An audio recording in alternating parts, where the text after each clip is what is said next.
ট্রিগারে আঙুল, ইরানের সেই অস্ত্র যা এখনো দেখায়নি তেহরান। যুদ্ধ থেমে গেছে, কিন্তু বন্দুকের নল এখনো ঠান্ডা হয়নি। মধ্যপ্রাচ্যের আকাশে এখন যে নীরবতা, সেটা শান্তির নীরবতা নয়, এটা পরবর্তী ঝড়ের আগের স্তব্ধতা। ইরান আর ইসরায়েলের মধ্যে সাময়িক যুদ্ধবিরতি চলছে বটে, কিন্তু তেহরানের সামরিক বাহিনী তাদের অস্ত্রের ট্রিগারে আঙুল রেখেই অপেক্ষা করছে, এবং সেই অপেক্ষায় তারা দুর্বল নয়, বরং এমন কিছু শক্তি জমিয়ে রেখেছে যা এখন পর্যন্ত কেউ দেখেনি। প্রশ্ন হলো, সেই শক্তি ঠিক কতটা ভয়াবহ? সাম্প্রতিক যুদ্ধে ইরান একটি বার্তা পাঠিয়ে দিয়েছে, নিখুঁতভাবে মিসাইলের ডগায়। ইহুদিবাদী ইসরায়েলের দিকে ধেয়ে যাওয়া শক্তিশালী ব্যালিস্টিক মিসাইল আর আত্মঘাতী ড্রোনের ঝাঁক দেখিয়ে দিয়েছে যে ইরানের সামরিক বাহিনী শুধু হুমকি দেয় না, হামলাও করে, সেটাও মধ্যপ্রাচ্যের বাইরে পর্যন্ত।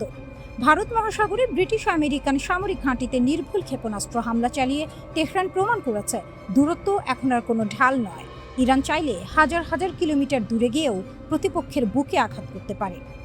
কিন্তু এটা যদি হয় শুধু তাদের দেখানো শক্তি, তাহলে না দেখানো শক্তিটা কেমন? ইরানের সশস্ত্র বাহিনীর ব্রিগেডিয়ার জেনারেল আহমদ রেজা পুরোদস্তান সম্প্রতি এমন একটি কথা বলেছেন যা গোটা মধ্যপ্রাচ্যের কান খাড়া করে দিয়েছে। তার ভাষায়, আমরা আমাদের সামরিক সক্ষমতার উল্লেখযোগ্য অংশ এখন পর্যন্ত যুদ্ধের ময়দানে ব্যবহার করিনি। এই একটি বাক্যই যথেষ্ট। একটি দেশ যদি এতটুকু শক্তি দেখে ইসরায়েলকে কোণঠাসা করে ফেলে আর তারপর বলে এটা তার পূর্ণ শক্তিও না, তাহলে বিষয়টা শুধু কৌশলগত বিবৃতি নয়, এটি একটি সতর্কবার্তা। ইরানের রাষ্ট্রীয় সম্প্রচার মাধ্যম প্রেস টিভিও নিশ্চিত করেছে, মধ্যপ্রাচ্যের সীমানার বাইরেও নির্ভুলভাবে হামলা চালানোর সক্ষমতা আছে তেহরানের। এমন অস্ত্র আছে যার কথা এখনো প্রকাশ্যে আসেনি। আইসিবিএম সেই ভয়ের নাম। ইসরায়েলের প্রধানমন্ত্রী বেনিয়ামিন নেতানিয়াহু বারবার দাবি করে আসছেন, ইরান আন্তঃমহাদেশীয় ব্যালিস্টিক মিসাইল বা আইসিবিএম তৈরির পথে অনেক দূর এগিয়ে গেছে। আইসিবিএম হলো সেই ক্ষেপণাস্ত্র যা একটি মহাদেশ থেকে আরেক মহাদেশে আঘাত করতে পারে, যেটা বহন করতে পারে পারমাণবিক ওয়ারহেডও। তেহরান সরকারিভাবে এই দাবি স্বীকার বা অস্বীকার কোনোটাই করেনি, কিন্তু এই নীরবতাটাই আসলে সবচেয়ে বড় উত্তর। কারণ যে দেশ নিজের শক্তি প্রকাশ করতে ভালোবাসে না, সেই দেশ সাধারণত হয় দুর্বল অথবা অনেক বেশি শক্তিশালী। এবং ইরানের সাম্প্রতিক কর্মকাণ্ড দেখে দ্বিতীয়টি ভাবার সম্ভাবনাই বেশি। কারণ যে দেশ নিজের শক্তি প্রকাশ করতে ভালোবাসে না, সে দেশ সাধারণত হয় দুর্বল অথবা অনেক বেশি শক্তিশালী। এবং ইরানের সাম্প্রতিক কর্মকাণ্ড দেখে দ্বিতীয়টির সম্ভাবনাই বেশি। পারমাণবিক কার্যক্রম যেখানে মাথা নত নেই। যুক্তরাষ্ট্র হরমুজ প্রণালীতে সামরিক চাপ দিয়েছে, ইরানের গুরুত্বপূর্ণ সামরিক স্থাপনায় বোমা হামলা চালিয়েছে। উদ্দেশ্য একটাই, ইরানের পারমাণবিক কার্যক্রম থামানো, কিন্তু থামেনি। তেহরানের পক্ষ থেকে পরিষ্কার বার্তা এসেছে, কোনো চাপের কাছে মাথা নত করবে না ইরান। পারমাণবিক কার্যক্রম চলবে, ক্ষেপণাস্ত্র কর্মসূচি চলবে, আর যুক্তরাষ্ট্রের অযৌক্তিক দাবি মানার প্রশ্নই আসে না। এটা শুধু কথার যুদ্ধ নয়, ইরান প্রতিটি চাপের জবাব দিয়েছে পাল্টা শক্তি প্রদর্শন করে। আমেরিকা ভেবেছিল বোমায় ভেঙে পড়বে ইরানি মনোবল, কিন্তু শত্রুপক্ষকে অবাক করে দিয়ে তেহরান প্রমাণ করেছে চাপে মানুষ ভাঙে, ইরান শক্ত হয়। পরের যুদ্ধে কি হবে? জেনারেল পুরোদস্তান আরও বলেছেন, যুদ্ধবিরতির আগে ইরানের সব ক্ষেপণাস্ত্র প্রস্তুত ছিল, ট্রিগারে আঙুল ছিল। শুধু যুক্তরাষ্ট্রের চাপে ইসরায়েল পিছু হটেছিল বলেই সেদিন সর্বাত্মক হামলা হয়নি। কিন্তু ইহুদিবাদীরা যদি আবার আগ্রাসন দেখায়, তখন কোনো দেরি নেই।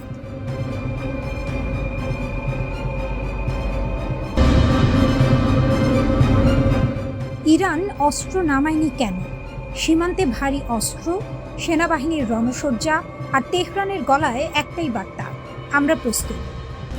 যুদ্ধ থেমেছে কাগজে কলমে, কিন্তু ইরানের ট্যাঙ্ক থামেনি, মিসাইল ব্যাটারি সরেনি। সীমান্তে নিরাপত্তা বাড়ছে, কমছে না। কেন? কারণ ইরান জানে, ইতিহাসে যারা আগে অস্ত্র নামিয়ে রেখেছে তারাই পরে চুক্তির টেবিলে দুর্বল হয়ে বসেছে। আর দুর্বলের কথা কেউ শোনে না, না তেহরানে না ওয়াশিংটনে। মধ্যপ্রাচ্যের রাজনীতিতে একটা পুরনো সত্য আছে, কূটনীতি তখনই কাজ করে যখন পেছনে শক্তি থাকে। ইরান ঠিক সেই খেলাটাই খেলছে। যুদ্ধবিরতি চলছে, যুক্তরাষ্ট্রের সঙ্গে আলোচনা চলছে, কিন্তু একই সময়ে ইরানের সেনাবাহিনী ঘোষণা দিয়েছে যে কোনো মুহূর্তে পরিস্থিতি বদলে গেলে তারা সর্বশক্তি নিয়ে মাঠে নামবে। চুক্তি লঙ্ঘন হলে, যুদ্ধবিরতি ভাঙলে জবাব আসবে, তাৎক্ষণিক, কঠোর, কোনো দ্বিধা ছাড়াই। ইরানের 3 স্তম্ভ। ইরানের সেনাবাহিনীর সাম্প্রতিক বিবৃতিটা মনোযোগ দিয়ে পড়লে 3টি জিনিস স্পষ্ট হয়ে ওঠে। এই তিনটি বিষয় আসলে ইরানের পুরো কৌশলের মেরুদণ্ড। প্রথমত, আত্মবিশ্বাস। বিবৃতিতে বলা হয়েছে, ইরানি জনগণের সাহসী প্রতিরোধ, সেনাবাহিনীর আত্মত্যাগ এবং সরকারের সমন্বিত প্রচেষ্টার কারণেই শত্রুপক্ষ শেষ পর্যন্ত ইরানের শক্তি স্বীকার করতে বাধ্য হয়েছে। এটা শুধু বিবৃতি নয়, এটা একটি জাতির মনোবলের ঘোষণা। বাইরের চাপে আমরা ভাঙিনি, বরং শত্রুই পিছু হটেছে। এই বার্তাটা তেহরান দেশের ভেতরে এবং বাইরে দুই জায়গাতেই দিতে চাইছে। দ্বিতীয়ত, সীমারেখা। ইরান পরিষ্কার করে দিয়েছে, স্বাধীনতা, সার্বভৌমত্ব এবং জাতীয় মর্যাদার প্রশ্নে কোনো আপোষ নেই। এই তিনটি বিষয় ইরানের কাছে শুধু রাজনৈতিক ধারণা নয়, এগুলো অস্তিত্বের প্রশ্ন। 1979 সালের বিপ্লবের পর থেকে এই দর্শনই ইরানের পররাষ্ট্রনীতির মূল ভিত্তি। বিদেশি হস্তক্ষেপের বিরুদ্ধে প্রতিরোধ, এটা ইরানের জাতীয় পরিচয়ের অংশ হয়ে গেছে। তৃতীয়ত, সংস্কৃতি। বিবৃতিতে বলা হয়েছে, ইরানি জাতির মধ্যে ন্যায় বিচার, মর্যাদা ও প্রতিরোধের সংস্কৃতি তাদের সবচেয়ে বড় শক্তি। এই কথাটা খুব সহজ শোনালেও এর ভেতরে গভীর একটি বাস্তবতা আছে। অস্ত্র শেষ হতে পারে, গোলাবারুদ ফুরাতে পারে, অর্থনীতি চাপে পড়তে পারে, কিন্তু একটি জাতির সাংস্কৃতিক মনোবল ভাঙা অনেক কঠিন। ইরান সেই মনোবলকেই তার সবচেয়ে বড় অস্ত্র হিসেবে ব্যবহার করে আসছে দশকের পর দশক ধরে। ইরান ও যুক্তরাষ্ট্র এখন আলোচনার টেবিলে। লক্ষ্য আনুষ্ঠানিক চুক্তি, যুদ্ধ স্থায়ীভাবে বন্ধ করা। কিন্তু ইরানের স্মৃতি দীর্ঘ এবং সেই স্মৃতি তিক্ত। 2015 সালে বহু কষ্টে পারমাণবিক চুক্তি হয়েছিল, যাকে বলা হয় JCPOA। ইরান তার পারমাণবিক কার্যক্রম সীমিত করেছিল, বিনিময়ে নিষেধাজ্ঞা শিথিল হওয়ার কথা ছিল। কিন্তু 2018 সালে ডোনাল্ড ট্রাম্পের প্রশাসন একতরফাভাবে সেই চুক্তি থেকে বেরিয়ে গেল। শুধু বেরিয়ে গেল না, নতুন করে কঠোর নিষেধাজ্ঞা চাপানো হলো ইরানের ওপর। সর্বোচ্চ চাপ নীতির নামে ইরানের অর্থনীতিকে কোণঠাসা করার চেষ্টা হলো। সেই অভিজ্ঞতার পর ইরান কি চোখ বন্ধ করে বিশ্বাস করবে? না, এটাই স্বাভাবিক। কোনো দেশে একবার প্রতারিত হওয়ার পর দ্বিতীয়বার নিরাপত্তার গ্যারান্টি ছাড়া এগোয় না। তাই কূটনীতি চলুক, কিন্তু সেনাবাহিনী প্রস্তুত থাকুক। কলম চলুক, কিন্তু কামান ঢাকা থাকুক না। এটাই তেহরানের নীতি, এটাই তেহরানের বেঁচে থাকার কৌশল। এটাই স্বাভাবিক। কোনো দেশে একবার প্রতারিত হওয়ার পর দ্বিতীয়বার নিরাপত্তার গ্যারান্টি ছাড়া এগোয় না। তাই কূটনীতি চলুক, কিন্তু সেনাবাহিনী প্রস্তুত থাকুক। কলম চলুক, কিন্তু কামান ঢাকা না থাকুক। এটাই তেহরানের নীতি, এটাই তেহরানের বেঁচে থাকার কৌশল।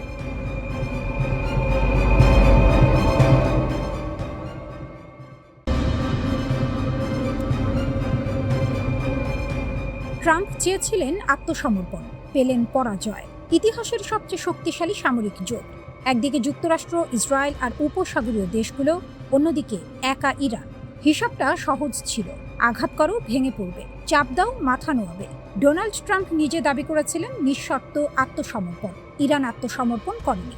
যুদ্ধ শেষ হয়েছে, হিসাব মেলানোর সময় এসেছে। আর সেই হিসাবে একটাই সত্য বেরিয়ে আসছে, বিশ্বের সবচেয়ে শক্তিশালী জোট সামরিকভাবে দুর্বল একটি দেশের কাছে তাদের লক্ষ্য অর্জনে ব্যর্থ হয়েছে। পরিকল্পনাটা কি ছিল?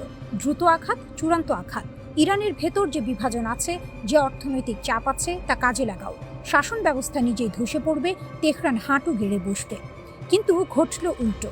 প্রথম আঘাত সামলে নিল ইরান, তারপর পুনর্গঠিত হলো, তারপর পাল্টা আঘাত হানল, এবং সেই পাল্টা আঘাত এতটাই কার্যকর ছিল যে আক্রমণকারীরা থমকে গেল।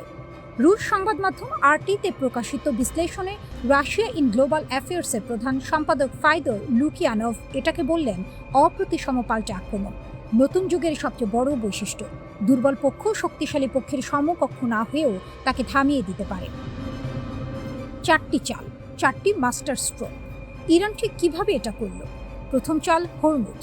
বছরের পর বছর হুমকি দিয়েছে ইরান হরমুজ বন্ধ করবে। কেউ বিশ্বাস করেনি, এবার করল। বিশ্বের তেল সরবরাহের 30% গলা চেপে ধরল তেহরান। পুরো বিশ্বের অর্থনীতি কাঁপতে শুরু করল। এটা একটি বোমার চেয়ে বেশি কার্যকর অস্ত্র হয়ে উঠল। দ্বিতীয় চাল, সহযোগীদের সম্পদে আঘাত। শুধু মার্কিন লক্ষ্যবস্তু নয়, ইরান আঘাত করল যুক্তরাষ্ট্রের মিত্রদের সম্পদে। মানে বার্তাটা স্পষ্ট হলো, আমেরিকার পাশে থাকলে তুমিও নিরাপদ নও। জোটের ভেতরে চাপ তৈরি হলো। তৃতীয় চাল, সীমিত অস্ত্রের সর্বোচ্চ ব্যবহার। ইরানের অস্ত্র ভাণ্ডারে যুক্তরাষ্ট্রের ধারে কাছেও নয়, কিন্তু যা আছে তা দিয়ে শত্রুর যথেষ্ট ক্ষতি করার সক্ষমতা দেখালো ইরান।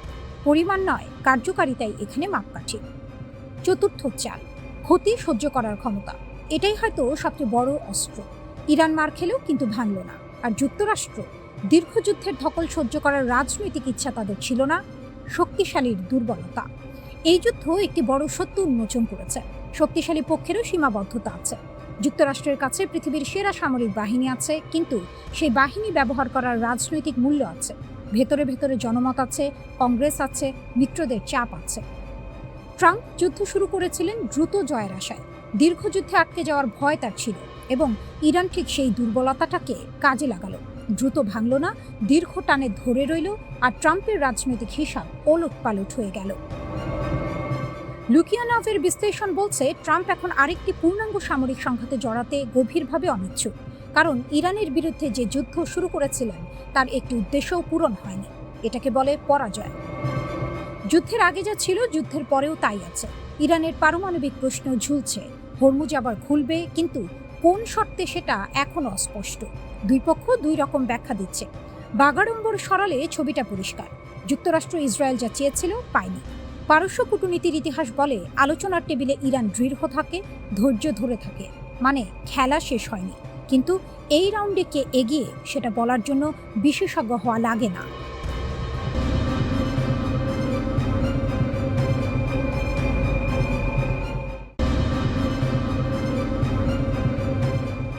লিতানি নদীতে পড়ল ইসরায়েলি অহংকার।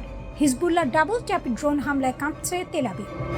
দক্ষিণ লেবাননের লিতানি নদী এখন আর কোনো সাধারণ জলধারা নয়, ইসরায়েলি ডিফেন্স ফোর্সের জন্য এক মৃত্যু ফাঁদ। হিজবুল্লাহর একের পর এক নিখুঁত ও প্রাণঘাতী হামলায় চূর্ণ বিচূর্ণ তেল আবিবের দম্ভ। মাঠ পর্যায়ে লড়ছে হিজবুল্লাহ, কিন্তু এই রণকৌশলের আসল মাস্টারমাইন্ড কে? আসল নায়ক কিন্তু পর্দার আড়ালে থাকা পারস্যের সিংহ ইরান। তেহরানের দেওয়া অত্যাধুনিক ড্রোন আর নিখুঁত যুদ্ধ কৌশলের সামনে লেবাননের মাটিতে কচু কাটা হচ্ছে নেতানিয়াহুর এলিট ফোর্সের সেনারা। রুটিন মুভমেন্ট ভেবে এগিয়ে যাচ্ছিল ইসরায়েলি কমান্ড টিম দক্ষিণ লেবাননের লিতানি নদীর কাছাকাছি এলাকা। ঘড়িতে তখন বিকেল ঠিক 5টা। 36তম ডিভিশনের ডেপুটি কমান্ডার স্বয়ং লিড করছিলেন এই ফরওয়ার্ড টিমকে। সাথে ছিল এক ঝাঁক উচ্চপদস্থ সেনা কর্মকর্তা। কিন্তু তারা জানতো না, হিজবুল্লাহর যোদ্ধারা আগে থেকেই পেতে রেখেছে এক ভয়ঙ্কর মরণ ফাঁদ। হঠাৎ এক বিকট বিস্ফোরণ, কেঁপে উঠল পুরো উপত্যকা। ঘটনাস্থলে খতম ইসরায়েলি 36তম ডিভিশন হেডকোয়ার্টারের combat soldier master sergeant Alexander ফিলেন। বয়স মাত্র 29, বাড়ি হাইফায়। শুধু একজন নিহত হওয়ায় শেষ নয়, বিস্ফোরণের তীব্রতায় গুরুতর জখম হলেন 36তম ডিভিশনের ডেপুটি কমান্ডার কর্নেল পদমর্যাদার এক শীর্ষ কর্মকর্তা। আহত হলেন 556তম ট্রান্সপোর্ট রেজিমেন্টের ব্যাটালিয়ন কমান্ডার লেফটেন্যান্ট কর্নেল পদমর্যাদার আরেক অফিসার। এক আঘাতেই ধূলিসাৎ আইডিএফ-এর পুরো কমান্ড চেইন। এই ধাক্কা সামলানোর আগেই আইডিএফ-এর জন্য নেমে এলো আরও এক দুঃস্বপ্ন। কফর তেপনিট গ্রামের কাছে তখন সকাল 6টা। একটি ইসরায়েলি ট্যাঙ্ক পজিশনকে লক্ষ্য করে ধেয়ে এলো হিজবুল্লাহর একটি এফপিভি কামিকাজে ড্রোন। নিখুঁত নিশানা, বিকট বিস্ফোরণ। স্প্লিন্টারের আঘাতের সাথে সাথে ঝাঁঝরা হয়ে গেল 4 ইসরায়েলি সেনা। এরপর শুরু হলো হিজবুল্লাহর ডাবল ট্যাপ রণকৌশল। আহত সেনাদের উদ্ধার করতে যখনই একটি ইসরায়েলি ইভাকুয়েশন যান বা অ্যাম্বুলেন্স সেখানে এসে পৌঁছালো, আকাশ থেকে বাজ পাখির মতো ছেঁকে ধরল হিজবুল্লাহর দ্বিতীয় ড্রোনটি। উদ্ধারকারী গাড়ির ওপর সরাসরি আছড়ে পড়ল সেটি। আহতদের বাঁচাতে এসে নিজেই ধ্বংসস্তূপে পরিণত হলো আইডিএফ-এর গাড়ি। মারাত্মকভাবে আহত হলেন আরও এক সেনা। রক্তাক্ত 5 সেনাকে হেলিকপ্টারে করে উড়িয়ে নিয়ে যাওয়া হলো ইসরায়েলের হাসপাতালে। একেই বলে রণক্ষেত্রের চূড়ান্ত অপমান। এত কিছুর পরও ইসরায়েল ভাবছে আলোচনা টেবিলে হিজবুল্লাহকে নিরস্ত্র করা যাবে। হিজবুল্লাহ নেতৃত্ব স্পষ্ট জানিয়ে দিয়েছে, কোনো শর্তহীন আত্মসমর্পণ নয়। আলোচনার একমাত্র ছাদ হলো পারস্পরিক নিরাপত্তা। নিরস্ত্রীকরণের কোনো প্রস্তাব লেবাননের মাটিতে টিকবে না। ইসরায়েলের জন্য কোনো সেফ জোন বা পরীক্ষামূলক এলাকা রাখা হবে না। কোনো লাল, সবুজ বা হলুদ রেখা মানা হবে না। আমেরিকার ছায়াতলে বসে যে অসম্মানজনক চুক্তি তেল আবিব চাপাতে চায়, তা বুড়ো আঙুল দেখিয়ে প্রত্যাখ্যান করেছে প্রতিরোধ যোদ্ধারা। আর এই অদম্য সাহসের মূল জ্বালানি আসছে তেহরান থেকে। ইরান শুধু বন্ধু নয়, ইরান এই যুদ্ধের আসল রূপকার। পশ্চিমাদের শত নিষেধাজ্ঞা আর মার্কিন রণতরীর হুমকিকে তুড়ি মেরে উড়িয়ে ইরান তার সর্বোচ্চ প্রযুক্তি পৌঁছে দিয়েছে লেবাননের ফ্রন্ট লাইনে। বেইজিং আর মস্কোর সাথে ভূ রাজনৈতিক ভারসাম্য রক্ষা করে ইরান আজ মধ্যপ্রাচ্যের একক চালিকা শক্তি। ইসরায়েলের আয়রন ডোম কিংবা আমেরিকার আধুনিক নজরদারি, ইরানি প্রযুক্তিতে তৈরি এই এফপিভি ড্রোনের ঝাঁকের সামনে আজ সম্পূর্ণ অকেজো।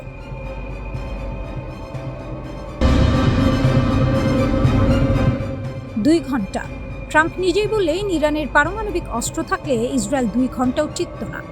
এই একটি বাক্য বদলে দিয়েছে সব হিসেব। মার্কিন প্রেসিডেন্ট নিজের মুখে স্বীকার করলেন ইরান কতটা শক্তিশালী, আর সেই স্বীকারোক্তির পরদিনই জানা গেল যুক্তরাষ্ট্র তেহরানের সঙ্গে চুক্তি করতে বসেছে। প্রশ্ন একটাই, কে জিতল? 40 দিনের যুদ্ধ, শূন্য সাফল্য। পরিকল্পনা ছিল পরিষ্কার, ইরানের পারমাণবিক স্থাপনা ধ্বংস করো, ইউরেনিয়াম মজুদ শেষ করো, হুমকি চিরতরে মিটিয়ে দাও। 40 দিন চেষ্টা করেছে যুক্তরাষ্ট্র ও ইসরায়েল একসঙ্গে পূর্ণ শক্তিতে, ফল শূন্য। লক্ষ্য পূরণ হয়নি, উল্টো ইরানের সামরিক বাহিনী মধ্যপ্রাচ্যে যুক্তরাষ্ট্রের অন্তত 21টি সামরিক ঘাঁটি ধ্বংস করেছে। 21টি, এটা পরাজয় নয়, এটা বার্তা। ইউরেনিয়াম, 10টি বোমার কাঁচামাল। IAEA বলছে ইরানের কাছে এখন যে পরিমাণ সমৃদ্ধ ইউরেনিয়াম আছে তা দিয়ে অন্তত 10টি পারমাণবিক অস্ত্র তৈরি সম্ভব।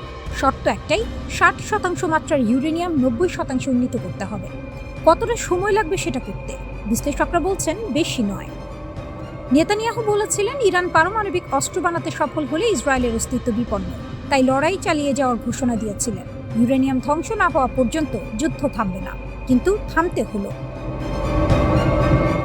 ট্রাম্পের মুখ, হঠাৎ সব বদলে গেল। ট্রাম্প বললেন ইরানের সঙ্গে সমঝোতা হবে, 19 জুন জেনেভায় চূড়ান্ত চুক্তি, এবং সঙ্গে যোগ করলেন নেতানিয়াহু একজন কঠিন মানুষ, ইরানের সঙ্গে চুক্তির জন্য ইসরায়েলের কৃতজ্ঞ থাকা উচিত, কারণ ইরানের পারমাণবিক অস্ত্র থাকলে ইসরায়েল 2 ঘন্টাও টিকত না। মার্কিন প্রেসিডেন্টের মুখে এই কথা, ইসরায়েলের জন্য এটা সমর্থন নয়, এটা সতর্কবার্তা। ট্রাম্প ইসরায়েলকে রক্ষা করছেন না, ট্রাম্প আমেরিকার স্বার্থ রক্ষা করছেন। চুক্তিতে কি থাকছে কি থাকছে না, ট্রাম্প জানিয়েছেন নতুন চুক্তি নিশ্চিত করবে ইরান কেবল বেসামরিক কাজে ইউরেনিয়াম সমৃদ্ধ করতে পারবে, সামরিক খাতে নয়। শুনতে বড় মনে হচ্ছে, কিন্তু ফাঁকটা কোথায়?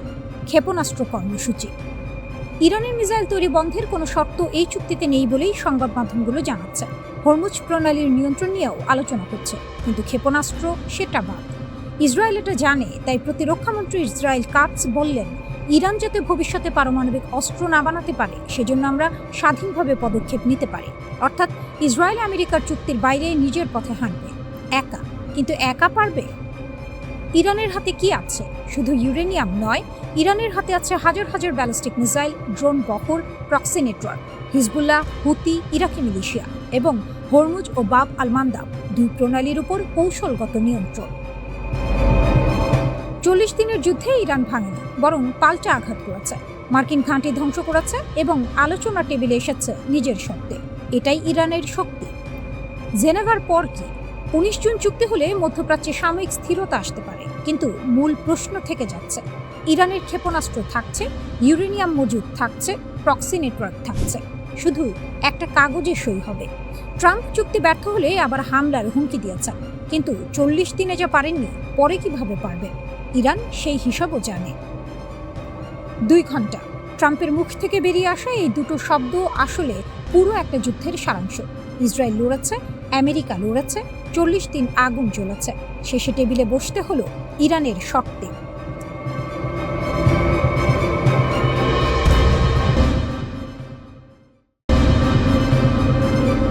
মস্কো থেকে বেজে উঠল এক শীতল সতর্কবার্তা, যেন বরফে মোড়া কোনো বজ্রপাত যা আকাশ ভেদ করে নামছে ইউরোপের হৃদয়ে। যুদ্ধের শব্দ নেই এখনও, কিন্তু প্রস্তুতির প্রতিটি নড়াচড়া যেন ভবিষ্যতের অন্ধকারকে আগেই লিখে রাখছে। রাশিয়া ঘোষণা করেছে নতুন এক বিশাল পরমাণু মহড়ার, নাম তার কৌশলগত প্রতিরোধ অনুশীলন, কিন্তু এর ভেতরে লুকিয়ে আছে আরও বড় কিছু শক্তি প্রদর্শনের এক নির্ভুল নিঃশব্দ বার্তা, পশ্চিমের উদ্দেশ্যে ছুড়ে দেয়া এক হিমশীতল ইশারা। এই মহড়ায় অংশ নিচ্ছে প্রায় 64,000 সেনা, হাজার হাজার সামরিক যান, 2 শতাধিক ক্ষেপণাস্ত্র লঞ্চার, আকাশে 140টি যুদ্ধবিমান, সমুদ্রে 73টি যুদ্ধবিমান এবং 13টি সাবমেরিন। এই সংখ্যা শুধু পরিসংখ্যান নয়, এটি একটি সামরিক ভূমিকম্প যার কম্পন ছড়িয়ে পড়ছে ইউরোপের সীমানা ছুঁয়ে। এই মহড়ার কেন্দ্রবিন্দু বেলারুশ। ন্যাটোর দরজার ঠিক পাশে দাঁড়িয়ে থাকা এই ভূখণ্ড এখন পরিণত হয়েছে এক উত্তপ্ত পরীক্ষাগারে, যেখানে পরমাণু কৌশল শেখানো হচ্ছে সৈন্যদের। কিভাবে, কখন এবং কোন অবস্থায় ব্যবহার করা হবে কৌশলগত পারমাণবিক অস্ত্র। মিনস্কো বলছে এটি প্রতিরক্ষা অনুশীলন, মস্কো বলছে এটি প্রস্তুতি, আর পশ্চিম বলছে এটি এক অশান্ত সংকেত। কিন্তু এই উত্তেজনার মাঝেই বিশ্ব রাজনীতির আকাশে আরেকটি নীরব ছায়া দীর্ঘ হচ্ছে। ইরান। যেখানে অন্যরা অস্ত্রের ঝনঝনানিতে শক্তি দেখায়, সেখানে ইরান দাঁড়িয়ে থাকে কৌশলের নীরবতায়। মস্কোর মহড়া যখন ইউরোপকে কাঁপিয়ে দিচ্ছে, তখন তেহরান তার অবস্থানকে আরও দৃঢ় করছে এক ভিন্ন মঞ্চে, কূটনীতি, প্রতিরোধ এবং আঞ্চলিক ভারসাম্যের সূক্ষ্ম খেলায়। রাশিয়া যখন সাবমেরিন, ক্ষেপণাস্ত্র এবং কৌশলগত বাহিনীর প্রদর্শনী করছে, তখন ইরান তার শক্তি দেখাচ্ছে ভিন্ন ভাষায়, সমুদ্রপথ, আকাশসীমা এবং আঞ্চলিক জোটের জটিল জালে। যুদ্ধের আওয়াজ নয়, বরং অবস্থানের স্থিরতা। মস্কোর এই মহড়ার আরেকটি অংশে উঠে এসেছে ভয়ঙ্কর এক বার্তা। পারমাণবিক সক্ষমতা দ্রুত আধুনিকায়ন করছে রাশিয়া। নতুন প্রজন্মের ক্ষেপণাস্ত্র, হাইপারসনিক প্রযুক্তি, এমনকি সাব অরবিটাল গতিপথে চলতে সক্ষম অস্ত্রের কথা বলা হচ্ছে, যেগুলো প্রতিরক্ষা ব্যবস্থাকে এড়িয়ে যাওয়ার সক্ষমতা রাখে বলে দাবি করা হচ্ছে। ভ্লাদিমির পুতিনের ভাষায় এগুলো এমন অস্ত্র যার কোনো তুলনা নেই। পশ্চিমা বিশ্বকে ইঙ্গিত স্পষ্ট, ভারসাম্য আর আগের মতো নেই। এই ঘোষণার প্রতিধ্বনি ছড়িয়ে পড়ছে ন্যাটোর করিডরে। ইউরোপের রাজধানীগুলোতে ফিরে এসেছে পুরনো এক শীতল যুদ্ধের গন্ধ, কিন্তু এবার দৃশ্যপট আরও জটিল, আরও বিস্তৃত। কারণ বিশ্ব এখন আর দ্বিমেরু নয়, এটি বহুস্তরীয়, বহুপ্রান্তিক এক দাবার বোর্ড। এবং সেই বোর্ডে ইরানের উপস্থিতি আর শুধু আঞ্চলিক নয়, এটি এখন বৈশ্বিক সমীকরণের একটি অপরিহার্য অংশ। রাশিয়ার এই শক্তি প্রদর্শনের মাঝেই এক প্রশ্ন ঘুরপাক খাচ্ছে: ভবিষ্যতের সংঘাত কি শুধুই ইউরোপ কেন্দ্রিক থাকবে, নাকি মধ্যপ্রাচ্য, ইউরেশিয়া আর পারস্য উপসাগর এক নতুন সমীকরণে জড়িয়ে পড়বে? ইরান এই প্রশ্নের উত্তর দিচ্ছে অবস্থানে, কখনো প্রতিরক্ষা কৌশলে, কখনো কূটনৈতিক বার্তায়, আবার কখনো আঞ্চলিক ভারসাম্যের নীরব স্থিতিতে। মস্কোর সাবমেরিন যখন সমুদ্রের অন্ধকারে গর্জন তোলে, তেহরান তখন সমুদ্র পথের নিয়ন্ত্রণ ও আঞ্চলিক প্রভাবের সূক্ষ্ম রেখা আঁকে। আকাশে যখন ক্ষেপণাস্ত্র উড়ে যায়, তখন ইরান তার প্রতিরক্ষা কাঠামোকে আরও স্তরবিন্যস্ত করে তোলে নিঃশব্দে।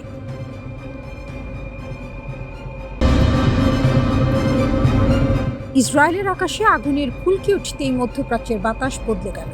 বেইত-শেমেশের রাত যেন আচমকা যুদ্ধের মহড়া নয়, বরং ইতিহাসের গোপন দরজা খুলে দেয়া এক বিস্ফোরণ। যে বিস্ফোরণের শব্দ শুধু কংক্রিট কাঁপায়নি, কাঁপিয়ে দিয়েছে তেল আবিবের আত্মবিশ্বাসও। আর ঠিক সেখানেই নতুন করে নায়কের আসনে উঠে এসেছে ইরান।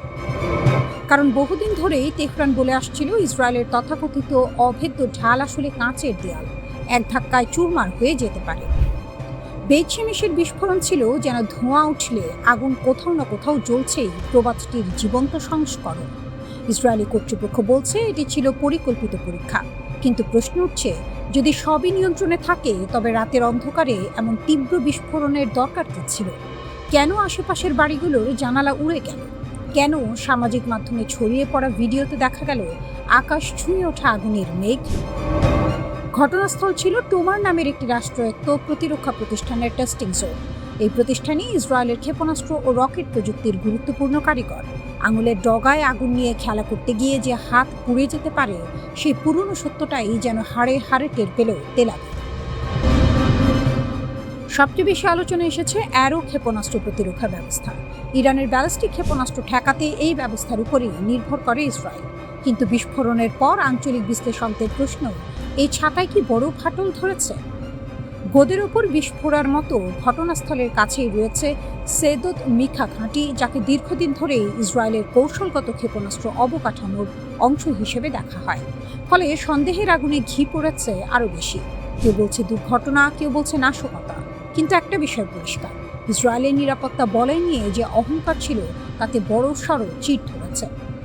আর এই মুহূর্তে ইরান যেন দাবার বোর্ডের সেই খেলোয়াড়, যে কম কথা বলে কিন্তু চাল দেয় নিখুঁতভাবে। গত কয়েক বছরে তেহরান বারবার দেখিয়েছে, যুদ্ধ শুধু বোমাগুলি দিয়ে হয় না, মনস্তাত্ত্বিক চাপও এক ধরনের অস্ত্র। ইরানের কৌশল ঠিক সাপও মরবে, লাঠিও ভাঙবে না ধরনের। সরাসরি পূর্ণাঙ্গ যুদ্ধে না গিয়েও তারা এমন এক চাপ তৈরি করেছে, যাতে ইসরায়েল সবসময় অস্থিরতায় ভোগে। হিজবুল্লাহর সাম্প্রতিক হামলাগুলো সেই চাপকে আরও ঘনীভূত করেছে। দক্ষিণ লেবাননে একদিনে 33টি আক্রমণ, রকেট, ড্রোন, আর্টিলারি, বিস্ফোরণ, সব মিলিয়ে যেন আগুনে ঘি ঢালার পরিস্থিতি। সীমান্ত জুড়ে এখন এমন এক অবস্থা, যেখানে চোরের 10 দিন, গৃহস্থের 1 দিন প্রবাদটি নতুন অর্থ পাচ্ছে। বহু বছর ধরে ইসরায়েল আকাশে আধিপত্য দেখালেও এখন প্রতিপক্ষেরা শিখে গেছে অসম যুদ্ধ কিভাবে লড়তে হয়। ইরানের শক্তি এখানে। তারা বুঝেছে, আমেরিকার মতো সুপার পাওয়ারের সঙ্গে ট্যাঙ্ক বনাম ট্যাঙ্কের লড়াইয়ে নামলে ক্ষতি বেশি।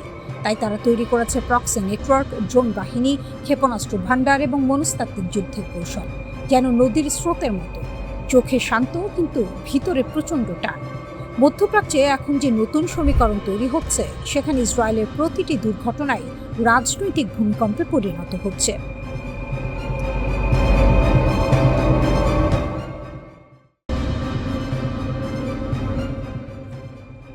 আমেরিকা হামলা করলো, ইসরায়েল হামলা করলো, গোটা পশ্চিমা দুনিয়া ঝাঁপিয়ে পড়ল, তবুও ইরান দাঁড়িয়ে আছে। শুধু দাঁড়িয়ে নেই, মাথা উঁচু করে দাঁড়িয়ে আছে। এই সংঘাতে দুই পক্ষের লক্ষ্য ছিল সম্পূর্ণ আলাদা। যুক্তরাষ্ট্রের জন্য এটা ছিল প্রভাব বিস্তারের খেলা, মধ্যপ্রাচ্যে নিজেদের আধিপত্য টিকিয়ে রাখার লড়াই, এই সাম্রাজ্যের ক্ষমতা প্রদর্শন। আর ইরানের জন্য এটা ছিল টিকে থাকার যুদ্ধ, মর্যাদা নিয়ে বেঁচে থাকার সংগ্রাম, নিজেদের অস্তিত্ব রক্ষার মহাপরীক্ষা। দুটো আলাদা লক্ষ্য, দুটো আলাদা ফলাফল। যুক্তরাষ্ট্র চেয়েছিল ইরানকে নতজানু করতে, পারেনি। ইরান চেয়েছিল মাথা উঁচু রাখতে, রেখেছে। বরং আজ ইরান নিজেকে প্রতিষ্ঠিত করেছে এক নতুন পরাশক্তি হিসেবে। ইতিহাসের এই মোড়টা বুঝতে হলে একটু গভীরে যেতে হবে। প্রথম মাস্টার স্ট্রোক, অসম যুদ্ধের কৌশল। ইরান জানত সরাসরি যুদ্ধে টেকা সম্ভব নয়। মার্কিন ইসরায়েল যৌথ শক্তির সামনে প্রচলিত কায়দায় লড়াই করা মানে নিশ্চিত পরাজয়। তাই ইরান বেছে নিল ভিন্ন পথ, অসম যুদ্ধের কৌশল। এই কৌশলের মূল মন্ত্র একটাই, প্রতিপক্ষকে হঠাৎ ধ্বংস করতে হবে না, ধীরে ধীরে দুর্বল করে দিলেই চলে। ফোঁটা ফোঁটা জলে পাথর কাটে, ইরান ঠিক সেই কাজটাই করল। প্রতিটি হামলায় বড় ক্ষতি নয়, কিন্তু প্রতিটি হামলায় একটু একটু করে শত্রুর শক্তি ক্ষয়, একটু একটু করে মনোবল ভাঙা, একটু একটু করে বার্তা পাঠানো, ইরানকে শেষ করা যাবে না। এই কৌশলে ইরান বেশ ভালোভাবেই সফল হয়েছে। দ্বিতীয় মাস্টার স্ট্রোক, মোজাইক প্রতিরক্ষা। ইরানের আরেকটি অসাধারণ কৌশলের নাম মোজাইক প্রতিরক্ষা ব্যবস্থা। সাধারণত একটি দেশের প্রতিরক্ষা কাঠামো কেন্দ্রীয়ভাবে নিয়ন্ত্রিত হয়, মাথায় আঘাত করলে পুরো শরীর অসাড় হয়ে যায়। এটাই শত্রুর কৌশল। ইরান এই ফাঁদে পা দেয়নি, সে তার প্রতিরক্ষা কাঠামো পুরো দেশব্যাপী আলাদা আলাদা ব্লকে ছড়িয়ে দিয়েছে। একটা অংশ আক্রান্ত হলেও বাকি অংশ সক্রিয় থাকে, একটা ব্লক ধ্বংস হলেও অন্য ব্লক প্রতিরোধ বজায় রাখে। পুরো ব্যবস্থাটা যেন একটি জীবন্ত মোজাইক চিত্র, একটি টুকরো সরিয়ে নিলেও বাকি ছবি অক্ষুণ্ণ থাকে। সর্বাধুনিক মার্কিন সমরাষ্ট্র ইরানের কিছু স্থাপনা ধ্বংস করতে পেরেছে, কিন্তু ইরানের মূল মনোবলে বিন্দুমাত্র আঁচড় কাটতে পারেনি। তৃতীয় মাস্টার স্ট্রোক, আকাশের নতুন অস্ত্র। ইরান শুধু রক্ষণেই থেমে থাকেনি, আক্রমণেও নেমেছে, এবং সেই আক্রমণ দেখে পুরো বিশ্ব হতবাক। ইরানের ড্রোন আর ক্ষেপণাস্ত্র সক্ষমতা এখন এমন পর্যায়ে পৌঁছেছে যা যে কোনো প্রতিরক্ষা ব্যবস্থাকে ভেদ করে ধ্বংসাত্মক হামলা চালাতে পারে। মধ্যপ্রাচ্যে মার্কিন লক্ষ্যবস্তু আর ইসরায়েলি বিভিন্ন স্থাপনায় একের পর এক আঘাত হেনাচ্ছে ইরান। আর এই সক্ষমতা ইরান কিনে আনেনি, বাইরে থেকে পেয়েও আসেনি, সম্পূর্ণ নিজস্ব একাগ্রতায় অর্জন করেছে। চতুর্থ মাস্টার স্ট্রোক, মিত্রের জাল। একা লড়েনি ইরান, আঞ্চলিক মিত্রদের নিয়ে গড়েছে এক অদৃশ্য সামরিক জাল। লেবাননের হিজবুল্লাহ, ইয়েমেনের হুথি গোষ্ঠী, ইরাকের মিলিশিয়া বাহিনী, সিরিয়ার রেজিস্ট্যান্স ফোর্স। প্রতিটি মিত্র ভিন্ন মাটিতে লড়ছে, প্রতিটি মিত্র শত্রুর শক্তি ক্ষয় করছে ভিন্ন কায়দায়। আর বাইরের মিত্রের কথা আলাদা করে বলার দরকার নেই, চীন আর রাশিয়া ইরানের পাশে আছে, এটুকু বললেই যথেষ্ট। ইতিহাসের রায়, যুক্তরাষ্ট্র বিজয়ী হয়নি, সর্বশক্তি দিয়েও ইরানকে বাগে আনতে পারেনি মার্কিন ইসরায়েল শক্তি। আর এই ব্যর্থতাই পাল্টে দিয়েছে পুরো ভূ রাজনীতির সমীকরণ।